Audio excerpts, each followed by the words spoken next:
Kata Imam Abu Hanifah, kalau ada orang bertanya, "Aina Allah?" Di mana Allah? Jawaban Imam Abu Hanifah, "Kana Allah Ta'ala wala makan." Allah ada tanpa tempat. Imam Abu Hanifah, qabla ayyakhluqal khalq, sebelum Allah menciptakan makhluk, Allah ada tanpa bertempat.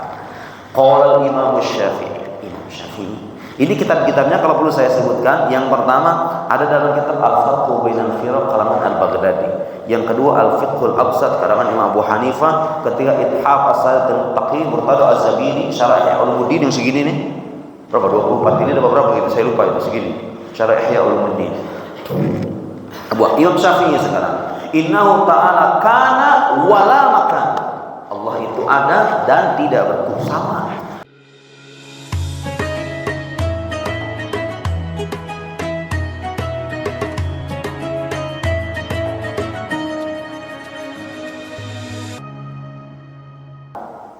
Jadi jangan salah pahami seolah-olah kalau bilang awam artinya merendahkan. Tidak. Memang semua manusia pada hakikatnya awam dengan bidang tertentu, ya kan? Tidak semua manusia mengetahui semuanya. Nah, untuk orang-orang awam seperti kita cukup meyakini hal-hal mendasar menyangkut sifat Allah Subhanahu wa taala. Bahwa Allah itu tidak bermula, tidak berakhir, tidak serupa dengan makhluk, berada dengan dirinya sendiri. Dia itu Esa, Maha Kuasa, Maha Berkehendak. Dengan segala dalilnya yang dipelajari di sifat 20 itu sudah lebih dari cukup. Menyangkut ketuhanan maksudnya. Tapi ada rincian-rincian nanti, itu orang sering salah paham dan kita perlu meluruskan. Nah, yang ingin kita sorot, yang ingin kita sampaikan pada pagi hari ini adalah tema menyangkut sesuatu yang sering disalahpahami ini. Baik, saya akan langsung masuk ke tema pelan-pelan. Bapak Ibu sekalian, supaya tidak mengulang tema yang tadi malam kita membahas tentang butir-butir pemikiran atau pendapat Ibnu Taimiyah yang oleh sebagian besar ulama Ahlus Sunnah wal Jamaah disalahkan. Khawatir kalau saya yang ngomong, Anda siapa menyalahkan Ibnu Taimiyah? Saya mengutip pendapat para ulama Ahlus Sunnah wal Jamaah yang mana bahwa beliau sudah keliru dalam beberapa persoalan. Jadi kita sudah membahas. Saya tidak ingin mengulang apa yang dibahas tadi malam. Sekarang fokus kita adalah bagaimana ulama salafus soleh. Karena ini ahli sunnah wal jamaah ini adalah golongan yang berpegang teguh kepada sunnah Nabi Sallallahu Alaihi Wasallam. Maksudnya jalan hidup Nabi, baik akidahnya, syariatnya, akhlaknya, mengikuti Nabi dan para sahabatnya, dan mereka lah ajaran yang diwariskan kepada mayoritas umat Nabi Muhammad Sallallahu Alaihi Wasallam. Jamaah itu artinya as-sawadul a'zam. Sebagian berpendapat demikian. Jadi kita ini, aliran kita ini, Ahlus Sunnah wal Jamaah, prinsip kita berpegang teguh pada sunnah Nabi, tidak melenceng, tidak membawa bid'ah yang terlarang, yang tidak ada dasarnya. Kita tidak membawa bid'ah, tapi kita mengikuti sunnah Nabi sekaligus ajaran yang diwariskan oleh salafus soleh. Dari yang disimbolkan dengan kata jamaah itu. Masalahnya begini Pak, ada lagi nih satu kelompok kelompok salafi ini selalu mengklaim ajaran salafus soleh itu tidak seperti yang Anda pahami. Ajaran mereka mengaku mengikuti salafus soleh, kita mengaku mengikuti salafus soleh. Mana yang benar? Nah, itu jawabannya untuk orang-orang. Mana sebetulnya yang betul-betul mengikuti salafus soleh? Supaya dipahami dengan baik, saya perlu menjelaskan bagaimana pandangan orang-orang salafi Wahabi dan semacamnya menyangkut masalah yang akan kita bahas ini. Kita membahas ayat mutasyabihat. Walladzi anzala 'alaikal kitaba minhu ayatun muhkamatun hunna ummul kitab. Allah Subhanahu wa taala menurunkan Al-Qur'an itu, dari Al-Fatihah sampai An-Nas itu ada ayat yang dalam surat Al-Imran disebut muhkamat, dan itu adalah induk dari Al-Qur'an. Artinya begini Pak, menurut kaidah penafsiran, bukan kata saya, kalau ada ayat mutasyabihat itu tidak mau harus dipahami berdasarkan ayat muhkamat. Muhkamat ini yang jelas, yang tegas maknanya. tidak multi tafsir. Tafsirannya itu nggak banyak. Qul huwallahu ahad, Allahus samad, lam yalid wa lam yulad wa lam yakul lahu kufuwan ahad, dihafal sama semua muslim. Dan maknanya jelas banget. Katakanlah Allah itu esa. Apa artinya esa? Esa itu ya tidak punya bagian-bagian, tidak terbilang. Allahus samad, Allah tempat bergantung semua makhluk, jelas banget. Artinya semua makhluk butuh sama Gusti Allah. Udah jelas itu. Itu contoh ayat muhkamat. Lam yalid wa lam yulad, tidak beranak, tidak diperanakan. Anak SD juga paham ini Pak. Tidak beranak, tidak diperanakan. Udah selesai, jelas itu. Wa lam yakul lahu kufuwan ahad. Tidak ada yang semisal, tidak ada yang serupa dengan Allah Subhanahu. Laisa kamitslihi syai'. Tidak ada sesuatu yang serupa dengan Gusti Allah. Itu juga jelas. Itu contoh ayat muhkamat. Wa ukharu mutasyabihat, tapi yang lain ada ayat mutasyabihat. Mutasyabihat ini ayat yang samar maknanya. Jadi kalau kita membaca tentu dengan nalar orang dewasa ya. Oh, maknanya kok begini? Muncul pertanyaan-pertanyaan, ayat yang samar. Yadullah fawqa aydihim. Yadullah. Saya lihat di kamus, yad itu artinya tangan. Kalau begitu Allah punya tangan? Muncul pertanyaan. Bagaimana itu? Wa yabqa wajhu rabbik, dan kekalah wajah Tuhan. Ada kata wajah terjemahannya. Yanzilu rabbuna ila sama'i dunya kullal laila. Tuhan kami yanzil turun. Terjemahan harfiahnya kan turun. Maksudnya apa? Itu contoh ayat-ayat mutasyabihat. Hadis atau ayat Al-Qur'an yang mutasyabihat, dan itu banyak. Gimana Ustaz penjelasannya? Udah selesai itu Pak sebenarnya. Penjelasannya udah banyak kalau ulama Ahlussunnah wal Jamaah udah banyak mengarang kitab-kitab yang mentakwil dan memberikan penjelasan terkait ayat-ayat itu. Ada Imam Razi, ada Imam Abu Bakar Ibn Furah, ada Imam Baihaqi, ada Imam fulan banyak sekali. Kita nggak akan membahas itu ya.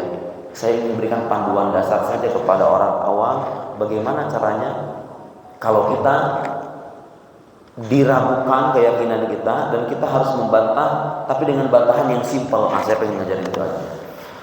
Jadi jelas ada ayat muhkamat mutasyabihat berdasarkan keterangan Al-Qur'an sendiri. Ayat muhkamat ini adalah induk Al-Qur'an. Berarti kalau kita memahami ayat mutasyabihat gak boleh lepas dari ini. Yadullah fawqa aydihim, kalau dimaknai tangan dalam arti yang sesungguhnya, tangan dalam arti sesungguhnya. Nah, orang Salafi itu punya pandangan begini Pak. Allah itu punya tangan. Makna hakiki dari tangan. Jadi Allah itu punya tangan dalam arti yang hakiki. Pak, perhatikan nih, beda supaya kita tahu bedanya akidah Ahlus Sunnah dengan mazhab Salafiyah dengan seluruh penghormatan kita kepada mereka. Bedanya kalau disebut kata tangan atau nanti ketemu hadis-hadis yang lain tuh. Turunlah Allah, kemudian macam-macam itu kan, punya begini, punya begitu.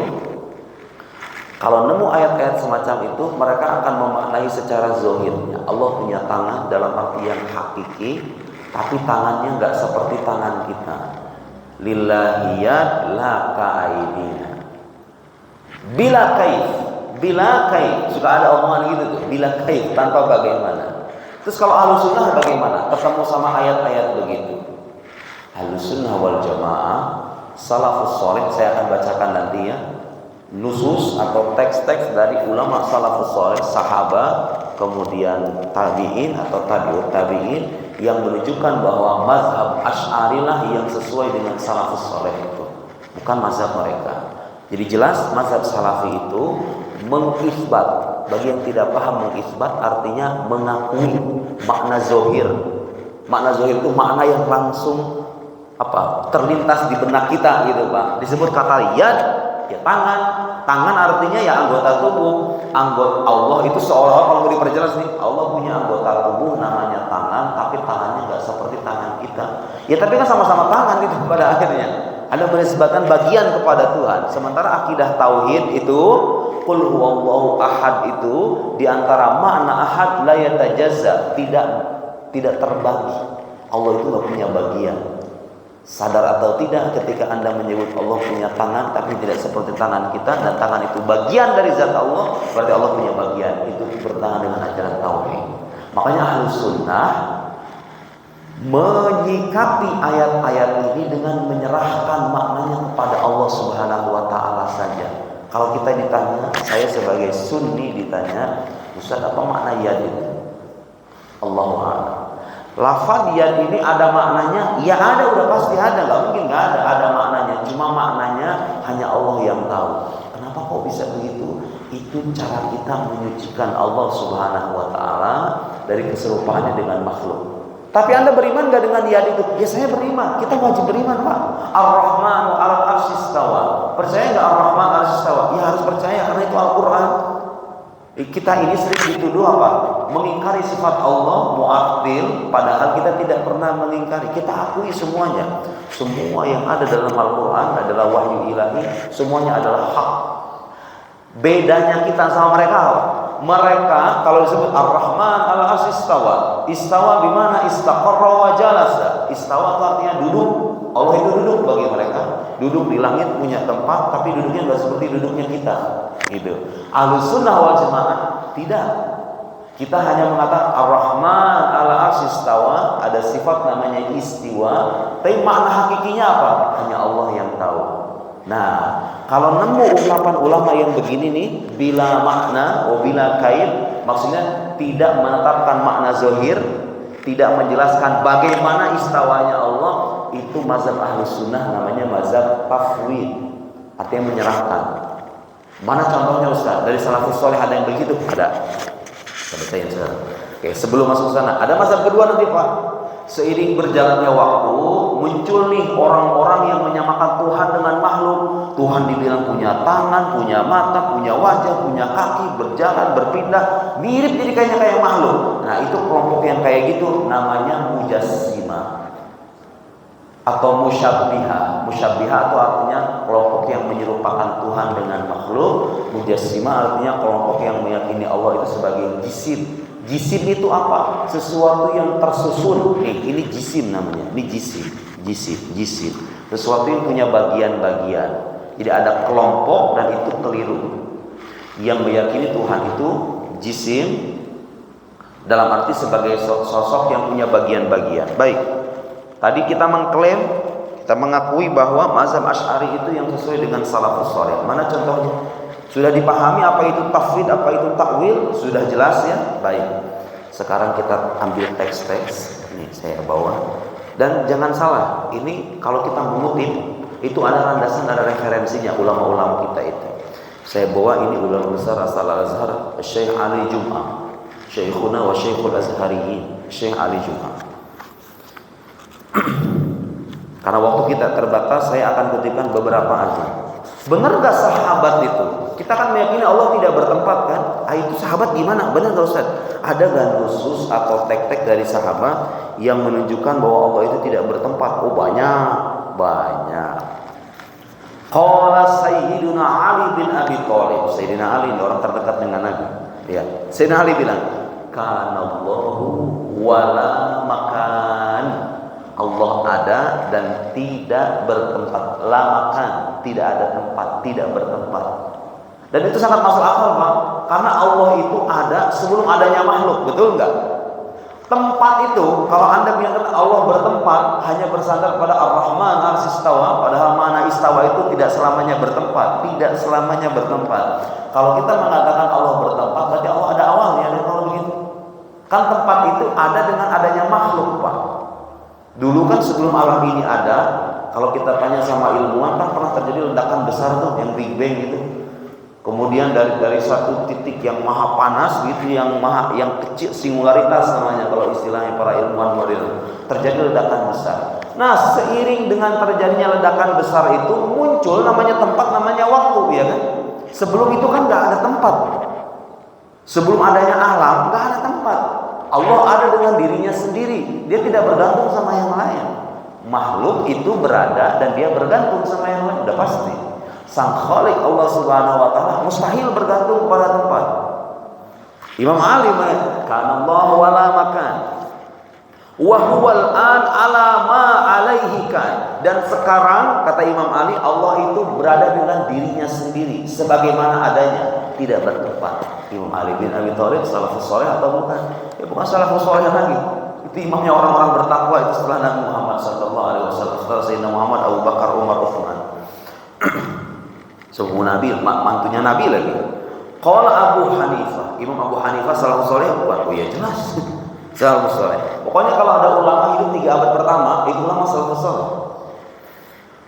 Ara'aita law qila aina Allah? Bagaimana kalau dikatakan ada pertanyaan aina Allah? Yuqal, kata Imam Abu Hanifah, kalau ada orang bertanya aina Allah? Di mana Allah? Jawaban Imam Abu Hanifah, kana Allah taala wala makan. Allah ada tanpa tempat. Imam Abu Hanifah, qabla ayyakhluqal khalq, sebelum Allah menciptakan makhluk, Allah ada tanpa bertempat. Qala Imam Syafi'i, Imam Syafi'i. Ini kitab-kitabnya kalau perlu saya sebutkan. Yang pertama ada dalam kitab Al-Fathu Bainal Firaq kalangan Al-Baghdadi. Yang kedua Al-Fiqhul Absat karangan Imam Abu Hanifah. Ketiga Ithaf As-Said dan Taqi Murtada Az-Zabidi Syarah Ihya Ulumuddin yang segini nih. Berapa? 24. Ini ada berapa gitu? Saya lupa itu segini. Syarah Ihya Ulumuddin. Buat Imam Syafi'i sekarang. Innahu ta'ala kana wala makan. Allah itu ada dan tidak bertumbuh. Sama. Memang Pak, sebetulnya kalau boleh saya jujur, ini akidah yang kita peluk sekarang itu gak jauh beda sama akidahnya Nabi Muhammad dan para sahabatnya. Cuma bedanya apa? Bedanya apa? Zaman sekarang, zaman kesini belakangan bedanya apa? Ada rincian-rincian yang di zaman Nabi gak ada. Rincian-rinciannya doang. Tapi intinya, ajaran intinya ya sama. Allah tidak bertempat, Allah tidak bermula, Allah tidak berakhir. Cuma bedanya zaman Nabi belum ada pembahasan sifat 20. Sifat 20 seperti Imam Barahir, kemudian Imam Al-Laqani, Bang Jawahara. Ya, rincian-rincian itu munculnya belakangan. Kenapa? Karena tuntutan zaman, Pak. Di zaman Nabi orang nggak berdebat masalah beginian. Tuhan bertempat apa enggak? Udah sahabat itu kalau Ar-Rahman Al-Arsyis istawa, selesai, diterima. Bagaimana istiwanya? Hanya Allah yang tahu. Apakah itu makna zahirnya? Tidak. Ya karena kalau seandainya Allah dulu itu bermasalah keyakinan. Jadi sama akidah kita itu. Jangan dibilang kalau kita bermazhab Asy'ari ini mazhab tandingan dari mazhab Nabi. Imam Abdul Hasan Al-Asy'ari dengan ulama-ulama yang lain itu hanya berusaha untuk menjelaskan akidah salafus saleh dengan penjelasan yang lebih sederhana, yang lebih matang, yang lebih detail, dirinci-rinci itu. Bukan berarti akidahnya nggak ada zaman dulu. Baik, itu satu. Imam Ahmad ibn Hanbal, Pak. Tadi Imam Abu Hanifah, Imam Ahmad. Kemudian Imam Syafi'i. Sekarang Imam Ahmad. Imam Ahmad ini kan mazhab imam dalam mazhab Hambali. Mazhab Hambali ini mazhabnya orang-orang Salafi. Imam Ahmad sendiri tidak mengisbat makna zahir dari ayat mutasyabihat. Jadi kalau mereka benar-benar mengikuti Imam Ahmad saya bacakan. Teksnya agak panjang nih kalau yang ini, tapi akan saya bacakan yang bagian intinya aja. Kata Imam Ahmad, faqala Abu Abdullah, yang mengutip perkataan ini siapa? Ibnu Qudamah. Ibnu Qudamah ini ulama besar dalam mazhab Hambali yang punya Al-Mughni. Kita berjilid-jilid, kita fikih dalam mazhab Hambali. Ibnu Qudamah mengutip Imam Ahmad. Kata Imam Ahmad, qala Abu Abdullah, nu'minu biha. Kalau nemu ayat-ayat mutasyabihat kita percaya. Jangan harus sama. Wa nusaddiqu biha, dan kita benarkan. Wala kaif wala ma'na. Dengarkan ini. Dia tanpa mempertanyakan bagaimana, tanpa menetapkan makna. Wala kaif wala ma'na. Tuh, salafus saleh. Mazhab Asy'ari itu begitu. Tanpa menetapkan makna zahir. Istawa maknanya jelas, duduk, menetap. Enggak, itu bukan ajaran salafus saleh kayak begitu. Imam Ahmad, Imam Tirmidzi yang punya Sunan Tirmidzi, imam ahli hadis, juga kurang lebih sama. Al-Imam At-Tirmidzi, ini banyak sekali Pak. Saya ingin nah ini nih contohnya. Imam Tirmidzi ketika beliau mengutip ayat Al-Qur'an, wa qalatil yahudu yadullahi maghlula. Orang-orang Yahudi berkata tangan Allah itu terikat. Ada kata yad di sini, kata Imam Tirmidzi. Hadza hadisun qad rawathul a'immah. Ini hadis. Jadi ada hadis sebelum ayat ini, ada hadis. Setelah mengutip hadis itu, Imam Tirmidzi mengomen, ini hadis diriwayatkan oleh banyak a'immah, banyak ulama muslim. Bagaimana sikap beliau? Nu'minu biha kama jaa. Kita beriman sebagaimana adanya, diimani semuanya. Min ghairi ayyufassar, tanpa ditafsirkan. Tuh lihat Pak. Kalau Salafi itu menafsirkan. Salafi itu bedanya dengan Ahlus Sunnah, menafsirkan bahwa yad artinya tangan dalam makna hakiki, cuma tangannya beda dengan tangan kita. Oh kan? Imam Tirmidzi min ghairi ayyufassar, tanpa ditafsirkan. Karena kalau ditafsirkan, kalau kita sebutkan makna zahirnya itu bermasalah. Wah, jadi sama dengan makhluk kalau begitu. Bukan kita tauhid. Au yutawahham. Wa hakadha qala ghairu wahidin minal a'immah. Dan berkata semacam ini lebih dari satu. Lebih banyak lagi ulama, kata Imam Tirmidzi, berpandangan seperti ini. Kalau nemu ayat begitu tidak perlu ditafsirkan. Diimani sebagaimana adanya saja. Ini nanti kalau misalnya bisa bahasa Arab, baca bukunya judulnya Al-Qaul At-Tamam bi Itsbat At-Tafwid Mazhaban Lisalafil Kiram. Itu melis sekian perkataan ulama salafus soleh membuktikan bahwa salafus soleh itu sama plek-ketiplek dengan apa yang kita anut dalam mazhab Asy'ari. Bahwa kalau nemu ayat mutasyabihat diserahkan mana hakikinya kepada Allah, beda dengan kelompok salafi yang menetapkan makna zahirnya. Bapak tahu nanti bantahan mereka itu apa? Kalau kita ngomong kayak gitu, saya udah tahu. Di antara bantahan mereka itu begini. Kalau begitu ada dong dalam Al-Quran ayat-ayat yang gak kita pahami maknanya. Sia-sia dong kalau begitu Allah menurunkan ayat Al-Quran kalau mana yang gak kita pahami, betul gak Pak? Yuk.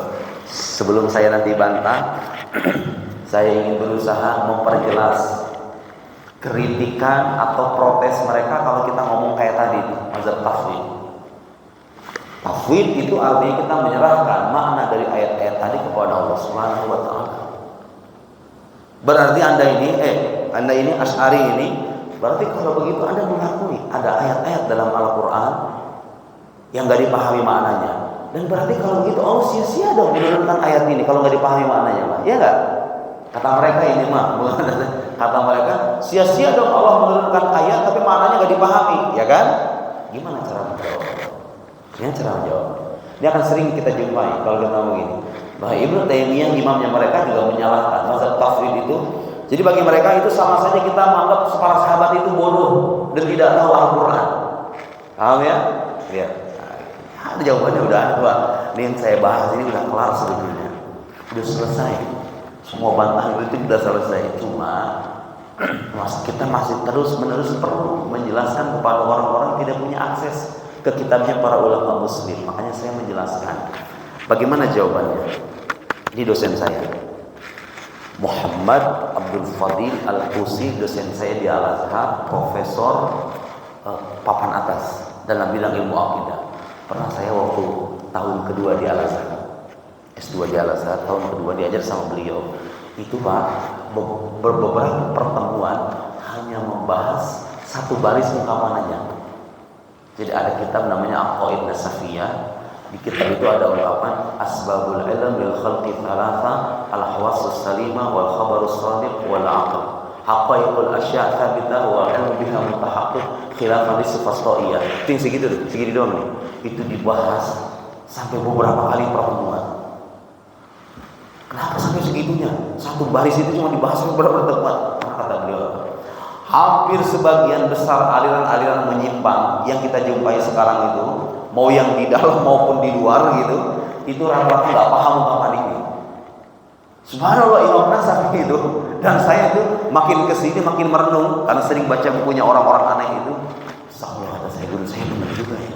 Orang kalau paham itu tuh ungkapan tadi tuh, haqaiqul asya'i tsabitah wal ilmu biha mutahaqqiq khilafan lisfasta'iyah wa asbabul ilm lil khalqi thalatha al hawasus salimah wal khabarus shadiq wal aql. Selesai itu semua aliran-aliran. Kelihatannya berlebihan, tapi kita belajar subhanallah itu Pak.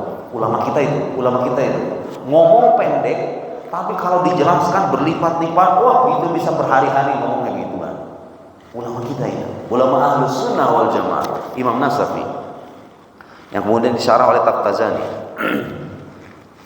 Baik, bagaimana jawaban dosen saya ini, Dr. Abdul Al-Qusi? Kalau seandainya ada orang mengatakan Anda mazhab tafwid itu seolah-olah mengikuti sia-sia dong Al-Quran diturunkan kalau begitu. Pertama harus saya jelaskan bahwa ayat-ayat mutasyabihat itu persentasenya sedikit dibandingkan dengan ayat-ayat yang jelas, yang bisa dipahami maknanya. Jadi kalau mau dibikin kategori nih, ayat-ayat dan hadis yang bisa dipahami maknanya dengan yang tidak bisa dipahami maknanya. Nih, ayat-ayat yang tidak bisa dipahami ini dikit sebetulnya persentasenya.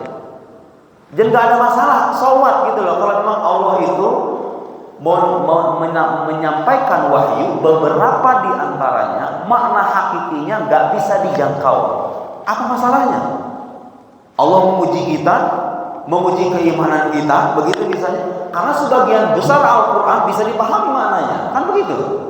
Kecuali gini Pak, yang sia-sia tuh begini, Al-Fatihah sampai An-Nas isinya itu adalah lafaz-lafaz yang maknanya nggak jelas, nggak bisa dipahami gitu. Ya itu baru sia-sia. Kalau Allah menurunkan kitab suci, sebagian besarnya bisa dipahami. Hanya ada beberapa ayat nih, kalau dipahami makna zahirnya bermasalah. Kalian itu serahkan aja kepada Allah. Ya apa masalahnya gitu? Apa masalahnya? Oke. Kata guru saya,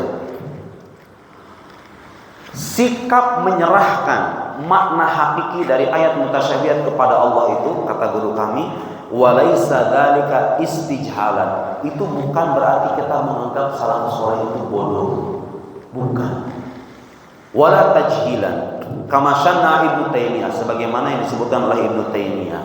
Tsumma ma baluna nakhshal istijhal wa tajhil wa jahlul basar bi asrihim bi haqiqati sifatihi ta'ala bal bi umuri ghairi sifat amrul la mahisu an. Ini dengerin Pak, dijawab beliau. Jawabannya cerdas sekali. Kalau kritikan mereka kan apa? Kalau kamu menyerahkan makna ini kepada Tuhan dan mengaku bahwa ini maknanya tidak bisa dipahami, kata beliau apa masalahnya? Oh manusia itu, Bapak tahu nggak ayat-ayat huruf muqatta'ah? Alif, lam, mim, ha, mim, ain, sin, qaf, toha, yasin. Bapak tahu penjelasan para mufasir menyangkut huruf muqatta'ah ini bagaimana? Allahu a'lam bi muradi. Hanya Allah yang tahu makna dari huruf-huruf ini. Betul nggak Pak? Artinya orang salafi sendiri mengakui ada bagian dari ayat Al-Quran yang gak dipahami maknanya, ya kan? Di antara contohnya itu huruf muqatta'ah itu alif lam mim, maknanya apa? Jumhur mufassirin, alif lam mim, ha mim, ain, sin, qaf, ta, sin, toha, itu semuanya, bukan semuanya, jumhur atau mayoritas mufassir bilang itu ayat yang gak bisa dipahami makna hakikinya. Tuh ada berarti kan? Itu masalahnya apa? Kalau kita nemu ayat mutasyabihat, Ar-Rahman al-'arsy istawa, yadullah fawqa aydihim, kita juga menyerahkan maknanya kepada Allah. Sama-sama aja kan? Fair kan? Jelas ya?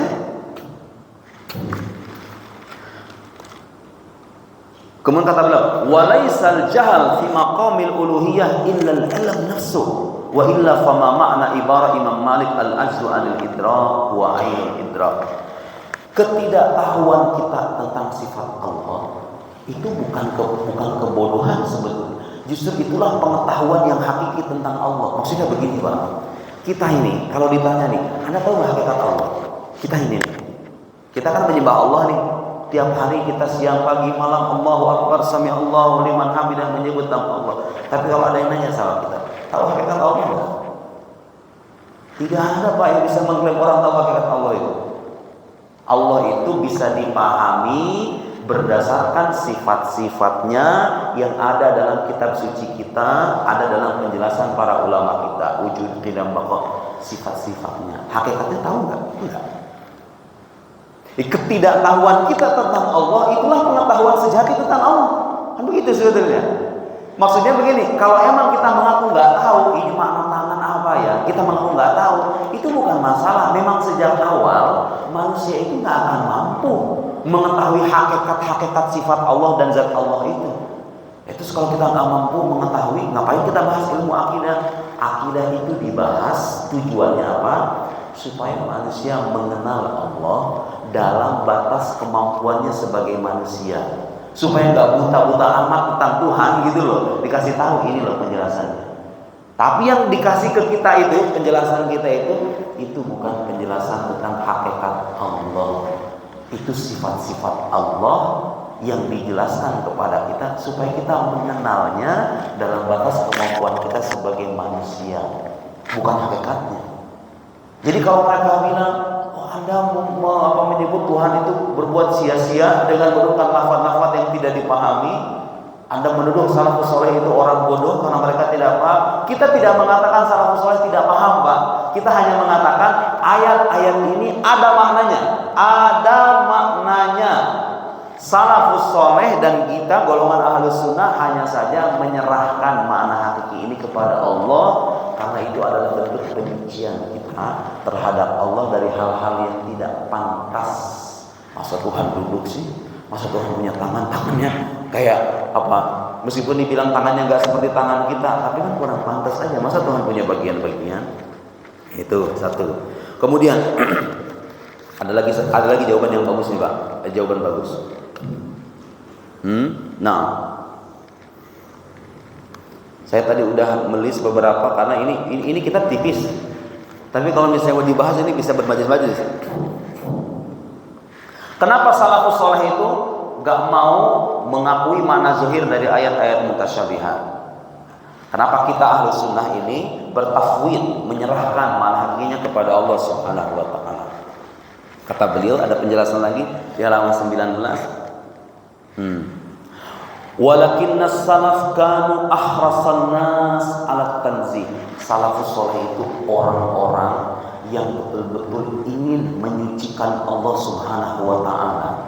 Karena kalau kita sebut makna zahirnya istawa dalam arti duduk, udah jatuh kan kita itu. Tuhan tadi sama dengan makhluk loh. Salafus saleh itu ngajarin sama kita dengan tafwid itu karena mereka itu golongan manusia yang sangat ingin menyucikan Allah dari keserupaannya dengan makhluk. Alat tanzih. Falam yufassiru hadhil mutasyabihat bima tahtamilul lughah al-basyariyah. Karena itu mereka tidak menafsirkan ayat-ayat yang mutasyabihat itu. Nah, aqul marratan ukhra, kata beliau. Saya katakan sekali lagi. Inna adam iqdami salaf ala tafsir laisa jahlan. Salafus saleh, sikap salafus saleh yang tidak menafsirkan ayat-ayat mutasyabihat laisa jahlan, itu bukan kebodohan itu. Bidalalatil alfad wala huwa nafyun lima yaliqu bihi subhanahu. Juga bukan menafikan sesuatu yang layak bagi Allah, bukan menafikan sifat yang layak bagi Allah, bukan kebodohan, bukan penafian. Bal huwa ijlalul qadar. Justru itu adalah pengagungan atas Allah Subhanahu wa taala. Kalau kita ngomong begitu itu pengagungan kepada Allah. Min tadakhul tafsiril lughawil basyari bima huwa alaihi min naqsin wa qusur. Karena bahasa itu punya keterbatasan dan kekurangan. Kita pengen menyucikan Allah dari kekurangan itu. Kalau disebut kata yad, makna yad yang hakiki itu adalah anggota tubuh. Terus Anda bilang Allah punya yad, tapi yadnya tidak seperti yad kita. Makna yadnya makna hakiki, berarti Allah punya anggota tubuh namanya yad, tapi beda dengan yad kita. Ya sama dong pada akhirnya. Ujung-ujungnya punya tangan, punya bagian-bagian. Gak jadi tahu, gak jadi muwahhid ketiga itu. Karena ajaran tauhid tidak mengakui keterbagian Allah, tidak mengakui keterbilangan Allah Subhanahu wa taala. Enaknya mah habis ini langsung tanya jawab ya Pak ya. Betul nggak? Biar nggak pusing-pusing amat. Saya kira cukup lah ya sebagai pengantar. Atau mau dilanjut Pak? Cukup ya? Di beliau menjelaskan lagi aqwal salafus saleh yang tadi saya sebut tadi cuma 4 tokoh aja.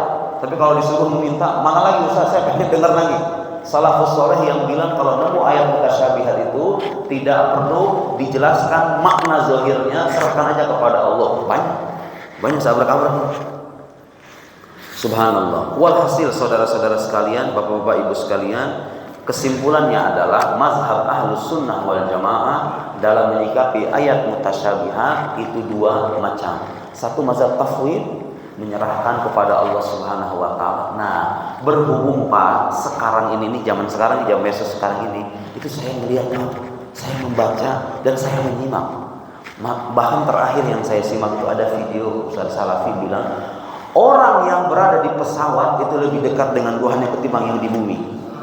Karena Tuhannya ada di sana. Saya tidak melebih-lebihkan itu, Pak. Orang berjenggot panjang itu. Ada itu videonya tersebar itu. Orang Saudi apa orang mana saya nggak tahu.